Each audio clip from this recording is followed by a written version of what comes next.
Civil hospital અને stem સેલને જોડતો નવનિર્મિત રસ્તો બેસી જતા ડોક્ટરોમાં ચર્ચાનો વિષય બન્યો છે. માત્ર 30 દિવસમાં જ બેસી ગયેલા રસ્તાઓ પરના બ્લોક પણ ઉખાડી ગયા હોવાનું સામે આવ્યું છે.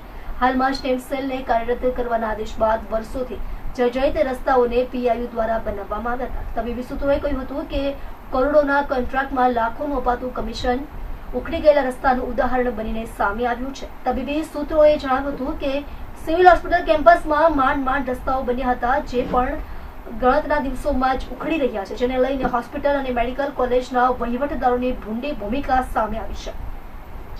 કેમ્પસના રખેવાળ સરકારી મેડિકલ કોલેજના ડીનની ચૂપકીદી સામે પણ ઘણા પ્રશ્નો ઉભા થયા છે, જેને લઈ ડોક્ટરો અને હોસ્પિટલના સ્ટાફમાં રોષ જોવા મળ્યો છે.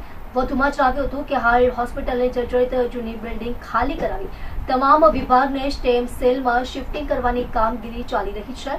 એ દરમિયાન હોસ્પિટલ કેમ્પસના નવનિર્મિત રસ્તા પાસેથી ટ્રક પસાર થતા રોડ બેસી ગયા હોવાની વાત બાદ નબળી કામગીરીની પુલ ખુલ્લી પડી ગઈ છે. સોમવારની મોડી સાંજે એક ટ્રક પસાર થયા બાદ રોડ બેસી ગયા હોવાની વાત સામે આવી છે. એટલે કે ટ્રકનું વજન ન ઉપાડી શકતા રોડ બનાવનાર કોન્ટ્રાક્ટરની કામગીરી સામે અનેક પ્રશ્નો ઉભા થયા છે.